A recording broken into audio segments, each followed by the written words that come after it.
అందరికీ నమస్తే ప్రజలారా. నిన్న కేసీఆర్ మొత్తం కూడా రైతు బంధు అదే విధంగా ఆసరా పింఛన్లు సో ఈ రెండు అంశాలకు సంబంధించి ఆయన చాలాసేపు కూడా మాట్లాడే ప్రయత్నం చేశాడు. అయితే గత సంవత్సర కాలం నుంచి కూడా బయటకు రాలేదు. ఆయన మొత్తం కూడా ఫామ్ హౌస్ లోనే ఉన్నాడు. అయితే ప్రభుత్వం ఏం చేస్తుంది, ప్రభుత్వం ఎంతవరకు ఇచ్చినటువంటి హామీలని నెరవేరుస్తుంది? ఎందుకంటే అప్పట్లో ప్రతిపక్షంలో రైతు భరోసా 15,000 రూపాయలు ఇస్తాము, కౌలు రైతులకు 12,000 రూపాయలు ఇస్తాము, అదేవిధంగా పింఛన్లని పెంపు చేస్తాము, వృద్ధులకు, చేనేత కార్మికులకు, గీతా కార్మికులకు, బీడీ కార్మికులకు, డయాలసిస్ రోగులకు, ఎయిడ్స్ రోగులకు, అదేవిధంగా ఒంటరి మహిళలకు, అదేవిధంగా వృద్ధులకు, వీళ్ళందరికీ కూడా 4,000 చొప్పున 6,000 చొప్పున పింఛన్లు పెంచుతామని చెప్పారు. సో ఇవన్నీ కూడా మరి వేచి చూద్దాము ఎక్కడి వరకు సాధ్యమైతే ఈ ప్రభుత్వంతో, ఈ ప్రభుత్వం చేస్తుందా అని చెప్పేసి కేసీఆర్ వేచి చూసే ప్రయత్నం చేసిండట. ఆయన నిన్న చెప్పడం జరిగింది, 1 సంవత్సరం వాళ్ళకు సమయం ఇచ్చిన, 1 సంవత్సరం కాదు దాదాపు 2.5 సంవత్సరాలు అయితే ఉంది. అయినా కూడా ప్రభుత్వం ఇప్పటికీ పింఛన్లు పెంచలేదు, ఇప్పటికీ రైతు భరోసా చక్కగా రావట్లేదు, రైతు భరోసాలో అనేక సమస్యలు ఏర్పడుతూ ఉన్నాయి, సమయానికి రైతు బంధు పైసలు వేయట్లేదు అని చెప్పేసి కేసీఆర్ నిజంగా చాలా సీరియస్ గా ఆయన నిన్న ప్రభుత్వాన్ని టార్గెట్ చేసి, అంటే ఇన్ని రోజులు కూడా అక్కడక్కడ బయటకు వచ్చి మాట్లాడాడు కానీ ఇంత టార్గెట్ చేసి ఎప్పుడు కూడా మాట్లాడలే. అయితే నిన్న మొత్తం కూడా రైతు బంధు పైసలు ఎందుకు పడట్లేదు అని చెప్పేసి గట్టిగానే ప్రభుత్వాన్ని నడుచుకోవడం జరిగింది. సో కేసీఆర్ ఇంకా ఏం మాట్లాడాడు, అసలు ఆయన మాట్లాడినటువంటి మాటల వెనుక ఏముంది అన్ని పూర్తిగా మనం మాట్లాడుకుందాం. అంతకంటే ముందుగా ప్రతి ఒక్కరు కూడా మన ఛానల్ని మీ అందరి వంతుగా సబ్స్క్రైబ్ చేసుకోండి. ప్రతి ఒక్కరి సబ్స్క్రైబ్ కూడా మన ఛానల్కు ఎంతో కీలకము, ఎందుకంటే ప్రతి ఒక్కరి సబ్స్క్రైబ్ కూడా 1000 ఏనుగులతో మనకు సమానము. కాబట్టి దయచేసి ప్రతి ఒక్కరు కూడా సబ్స్క్రైబ్ చేసుకోండి. ఇక తెలంగాణ రాష్ట్రంలో మనం చూస్తూ ఉన్నాం, వరుసగా కూడా నిన్న సాయంత్రము ముఖ్యమంత్రి రేవంత్ రెడ్డి, మాజీ ముఖ్యమంత్రి కేసీఆర్ వీళ్ళిద్దరివి కూడా ప్రెస్ మీట్లు పెట్టారు. వీళ్ళిద్దరు కూడా పెద్ద పెద్ద బహిరంగ సభలలో పాల్గొని సమావేశమై మాట్లాడే ప్రయత్నం చేశారు. అయితే ఇక్కడ ప్రభుత్వం పైన ముఖ్యమంత్రి ఏమో ప్రజాపాలన, ప్రగతి పాలన ఏదో చెప్పుకుంటూ ఆయన ముందుకెళ్లే ప్రయత్నం చేస్తూ ఉన్నారు. ప్రజాప్రభుత్వంలో మంచిగా రైతు భరోసా విడుదల చేస్తూ ఉన్నామంటూ కూడా 2వ విడత డబ్బులని విడుదల చేయడం జరిగింది. అయితే నిన్న కేసీఆర్ మాట్లాడినటువంటి మాటలు కాంగ్రెస్ ప్రభుత్వానికి నిజంగానే కొంత డ్యామేజ్ అయ్యేటటువంటి అవకాశం కనబడతా ఉంది. కాంగ్రెస్ పార్టీకి ప్రతిపక్ష పార్టీ నేతగా, ప్రతిపక్ష నేతగా, అదేవిధంగా బీఆర్ఎస్ పార్టీ అధినేతగా కేసీఆర్ ఏ రకంగా మాట్లాడాలో ఆ రకంగా మాట్లాడిండు. అయితే గత కొంతకాలంగా కాంగ్రెస్ పార్టీ నాయకులు వాళ్ళు ఏం చెప్తా ఉన్నారంటే మొత్తం కూడా కేసీఆర్ అసలు దగ్గర పడిపోయిండు, అంటే ఆయన వ్యక్తిగత కుటుంబానికి సంబంధించి కావచ్చు, ఆయన ప్రాణానికి సంబంధించి కావచ్చు, ఆయన ఆరోగ్యానికి సంబంధించి కావచ్చు కూడా అనేక విమర్శలు అధికార పార్టీకి సంబంధించి కొంతమంది నాయకులు చేసే ప్రయత్నం చేశారు. సో దీంతో చాలా మంది కూడా తెలంగాణ ప్రజలందరూ అరే మా కేసీఆర్కి ఏమైంది, నిజంగానే కాంగ్రెస్ పార్టీ నాయకులు కానీ వేరే పార్టీ నాయకులు కానీ చెప్తున్నట్టుగా కేసీఆర్ ఆరోగ్యం ఏమైనా దెబ్బతింటా ఉందా, నిజంగానే వీళ్ళు చెప్పడం కూడా అంటే కేసీఆర్ బయటకి రాకపోవడానికి కారణం ఏంటి, అసలు ఆయన ఎక్కడ కూడా మాట్లాడట్లేదు, ఎక్కడ కూడా ఏమాత్రం సభలు పెట్టట్లేదు, పార్టీ ఓడిపోయినప్పటికీ కూడా ఆయన కనీసం మాట్లాడే ప్రయత్నం చేయట్లేదు, అదేవిధంగా బీఆర్ఎస్ పార్టీ నాయకులకు ఒక భరోసానిచ్చే ప్రయత్నం చేయట్లేదు, ఏం జరుగుతుంది, అధికార పార్టీ వాళ్ళు చెప్పినట్టుగా ఆయన ఆరోగ్యం దెబ్బతిందని చెప్పేసి చాలా మంది కొంత ఆందోళన చెందారు, కొంత టెన్షన్ పడ్డారు తెలంగాణ ప్రజలు. ఎందుకంటే కేసీఆర్ అంటే చాలా మందికి కూడా ఒక ఎమోషన్ ఉంటుంది. సో అటువంటి వాళ్ళందరికీ కూడా నిన్న కేసీఆర్ స్పీచ్ చూసిన తర్వాత, కేసీఆర్ మాటలు చూసిన తర్వాత అందరూ కూడా ఊపిరి పీల్చుకోవడం జరిగింది. అందరూ కూడా కొంత అరే నిజంగానే వీళ్ళు అన్నది అంతా కూడా అవన్నీ కూడా వాస్తవాలు కావు, కేసీఆర్ గట్టిగానే ఉన్నాడు, పాత కేసీఆర్ లెక్కనే ఉన్నాడు, మళ్ళా ఏం కూడా ఆరోగ్యం దెబ్బతినలేదు, 1కి 2 ఇంతలు ఇంకా ఎక్కువగానే మాట్లాడిన కానీ ఏం తక్కువ మాట్లాడలేదు, ప్రభుత్వాన్ని గట్టిగానే అన్ని విధాలలో ఆయన అరుచుకోవడం జరిగిందంటూ కూడా ప్రజలు ఇప్పుడు కొంత ఊపిరి పీల్చుకుంటా ఉన్నారు. సరే ఇదంతా కూడా పక్కన పెడితే ఇక రైతు భరోసా ముచ్చట. రైతు భరోసాలో ప్రభుత్వం ఏం చేస్తుంది, గతంలో ప్రతిపక్షంలో ఉన్నప్పుడు బీఆర్ఎస్ పార్టీ ప్రధానంగా రైతు బంధు అనేటటువంటి పథకాన్ని దేశంలో ఎక్కడ కూడా ఎవరు తీసుకురాలే.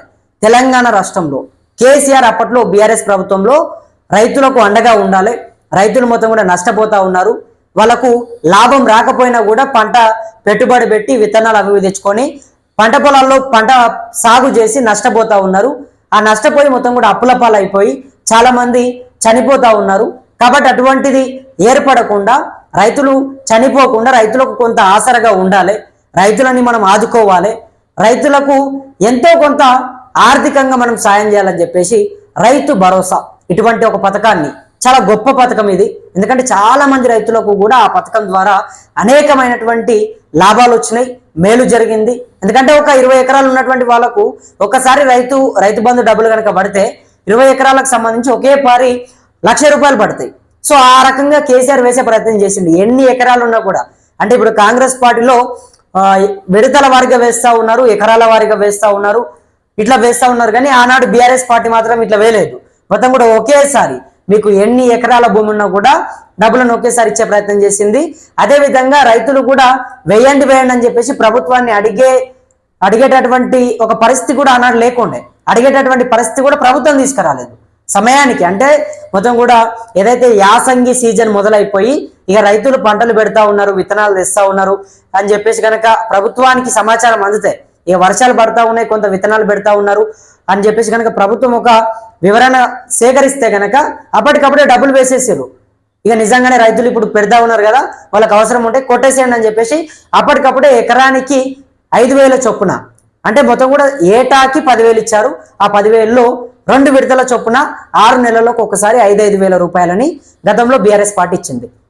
అయితే కాంగ్రెస్ పార్టీ ప్రతిపక్షంలో ఉన్నప్పుడు, ఇక మొన్న అసెంబ్లీ ఎన్నికలు జరిగినాయి కదా 2.5 సంవత్సరాల ముందు. సో అప్పుడు కాంగ్రెస్ పార్టీ ఏం చెప్పిందంటే, మా పార్టీ అధికారంలోకి వస్తే మీరు కనుక మాకు అవకాశం ఇస్తే రైతులందరికీ కూడా రైతు బంధు కాదు రైతు భరోసా పథకాన్ని పెడతాము. ఆ పథకంలో మీకు మంచి మార్పులు తీసుకొని వస్తాము, మీ అందరినీ కూడా ఆదుకుంటాము, మీ అందరికీ కూడా మంచి మంచి వెసులుబాట్లు కల్పిస్తాం ఆ పథకం ద్వారా. మొత్తం కూడా బీఆర్ఎస్ ప్రభుత్వం ఇచ్చినటువంటి 10,000 కాదు, మా ప్రభుత్వం అధికారంలోకి వస్తే 15,000 రూపాయలు ఇస్తామని చెప్పారు. అదేవిధంగా కౌలు రైతులకు 12,000 రూపాయలు ఇస్తామని చెప్పారు. మరి ఈ మాటలు ఎక్కడ పోయినాయి? కౌలు రైతుల ముచ్చట అయితే అసలు దేవుడు ఎరుగు, ఎక్కడ పోయిందో లేదు. సో ఉన్నటువంటి రైతుల కన్నా పడతా ఉన్నాయంటే అందులో కూడా ఇక్కడ ప్రధానంగా మనం మాట్లాడుకోవాల్సింది ఏంటంటే, బీఆర్ఎస్ పార్టీ నిన్న కేసీఆర్ చెప్పింది ఏంటంటే 15,000 రూపాయలు ఇస్తా అని చెప్పారు కదా.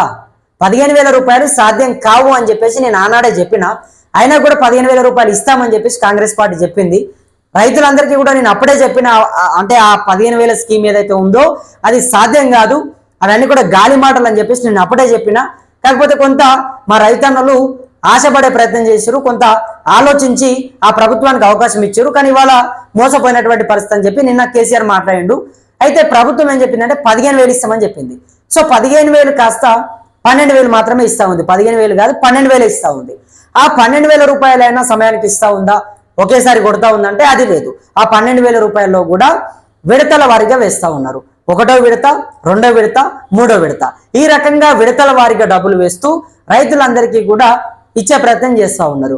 అయితే ఇందులో మొదటి విడతని పోయిన నెల మార్చి 22వ తారీఖు నాడు సిద్దిపేట జిల్లాలోని నర్మెట్టలో జరిగినటువంటి ఒక ఆయిల్ ఫ్యాక్టరీ ప్రారంభోత్సవంలో ముఖ్యమంత్రి రేవంత్ రెడ్డి విడుదల చేసే ప్రయత్నం చేశాడు. దాని ద్వారా కూడా ఎకరం భూమి ఉన్నటువంటి వాళ్ళందరికీ కూడా దాదాపు 3,971 కోట్ల రూపాయలను వేసే ప్రయత్నం చేశారు.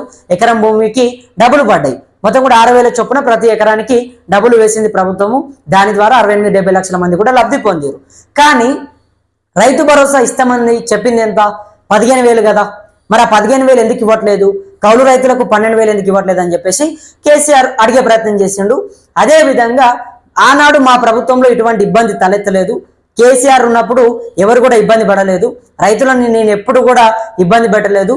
ఎందుకంటే ఈనాడు తెలంగాణ రాష్ట్రంలో రైతులకు యూరియా దిక్కులేనటువంటి పరిస్థితి, కనీసం యూరియా సంచులు కూడా ప్రభుత్వం ఇవ్వలేనటువంటి పరిస్థితిలో ఉంది. ఇంత దౌర్భాగ్యమైనటువంటి స్థితిలో ఇవాళ తెలంగాణ రాష్ట్ర ప్రభుత్వం ఏర్పడింది.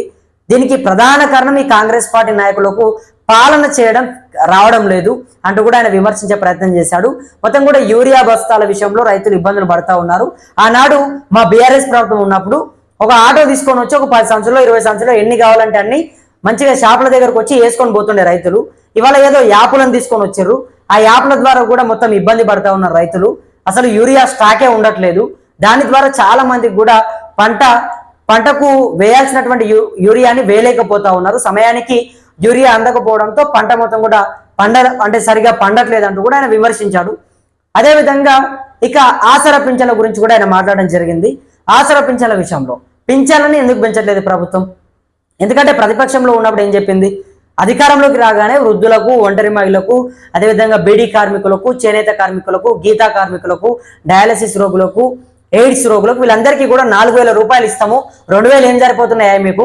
కేసీఆర్ 2,000 ఇస్తున్నాడు, మేము అధికారంలోకి వస్తే 4,000 రూపాయలు ఇస్తాం మీకు, మంచిగా మీరు కొంత డబ్బులను పెట్టుకోవచ్చు, మిమ్మల్ని గుర్తిస్తామని చెప్పారు కదా.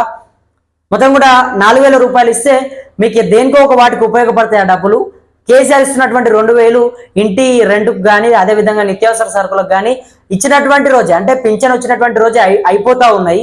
మా ప్రభుత్వం కనుక అధికారంలోకి వస్తే వచ్చినటువంటి మొదటి 100 రోజుల్లోనే మీకు 4,000 రూపాయలు ఇస్తామని చెప్పి వృద్ధులకు, ఒంటరి మహిళలకు వాళ్ళందరికీ కూడా చెప్పారు. తర్వాత వికలాంగులకు 6,000 రూపాయలు ఇస్తామని చెప్పారు. మరి ఆ మాట ఎక్కడ పోయింది? అధికారంలోకి వచ్చి 100 రోజులు అయిపోయింది, సంవత్సరం అయిపోయింది, 2 సంవత్సరాలు అయిపోయినాయి, ఇప్పుడు 2.5 సంవత్సరాలు కూడా అయిపోతా ఉంది. మరి ఎందుకు పింఛన్లు పెంచలేదు?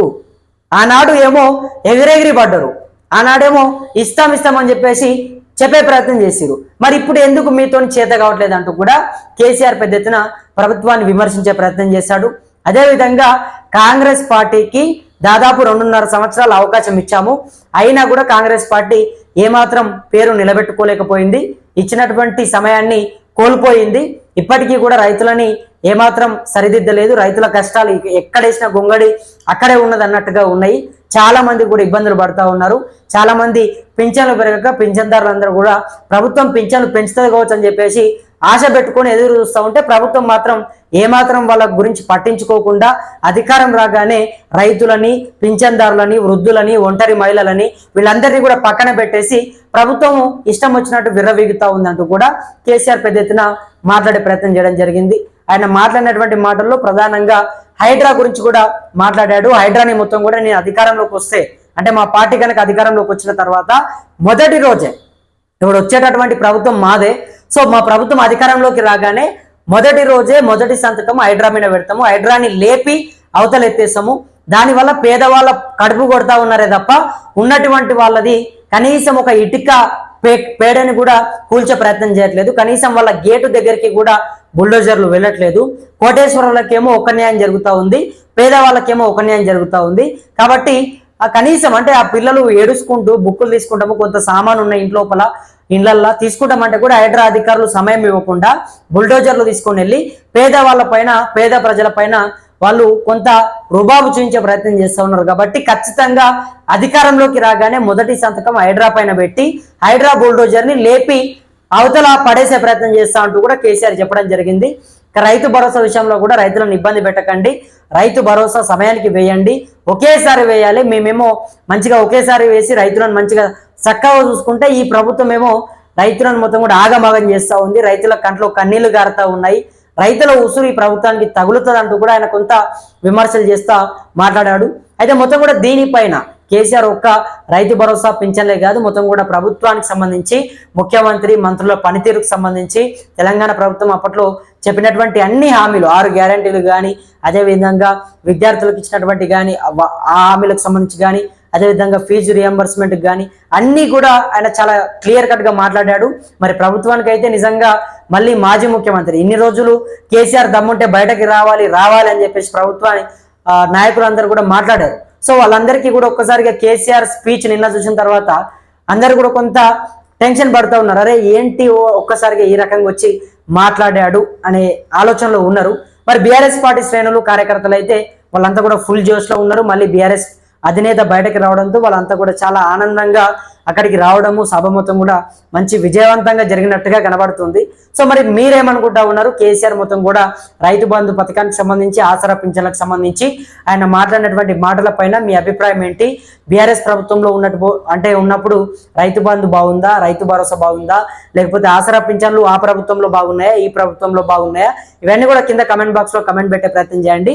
అదేవిధంగా మీకు ఏమైనా సమస్యలు ఉంటాయి, మీ గ్రామంలో కానీ, మీ గల్లీలో కానీ, మీ బస్తీలో కానీ ఎవరైనా మిమ్మల్ని ఇబ్బంది పెడతా ఉంటే, మీకు ఏమైనా సమస్యలు ఉంటే కూడా మన దృష్టికి తీసుకొచ్చే ప్రయత్నం చేయండి.